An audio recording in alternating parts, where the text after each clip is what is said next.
ఇది second cause. Third cause వచ్చి lack of exercise. So A exercise అన్నా చేయండి, ఎక్సర్సైజ్ చేయాలి. సో రెగ్యులర్గా ఎక్సర్సైజ్ చేయండి, ఆ ఎక్సర్సైజే చేయాలి, ఈ ఎక్సర్సైజే చేయాలని లేదు. మీకు ఏ ఎక్సర్సైజ్ వస్తే ఆ ఎక్సర్సైజ్ చేయొచ్చు. ఇది థర్డ్. ఫోర్త్ది వచ్చి స్ట్రెస్. సో ఎంత స్ట్రెస్ తగ్గించుకుంటే అంత మంచి. స్ట్రెస్లో ఉంటే ఏమవుతుందంటే కార్టిజాల్ అనే ఒక హార్మోన్ రిలీజ్ అవుతుంది. ఈ కార్టిజాల్ అనే హార్మోన్ రిలీజ్ కావడం వల్ల మళ్ళీ కొలెస్ట్రాల్ ఫామ్ అయ్యి హార్ట్లో వెళ్ళి డిపాజిట్ అవుతుంది అనమాట. సో స్ట్రెస్ అనేది కూడా తగ్గించుకోండి. ఫోర్త్ది ఏంటంటే అలవాట్లు. కాఫీలు, టీలు, ఆల్కహాలు, సిగరెట్లు, డ్రగ్స్ ఇవన్నీ తీసుకోవడం వల్ల కూడా ఏమవుతుందంటే హార్ట్ అటాక్స్ అనేవి వస్తాయి.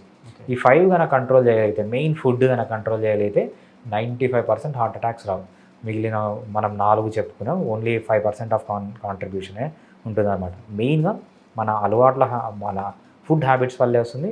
ఎక్కువ కార్బోహైడ్రేట్ తినడం, మల్టిపుల్ టైమ్స్ తినడం వల్లనే హార్ట్ అటాక్స్ అనేవి వస్తుంది.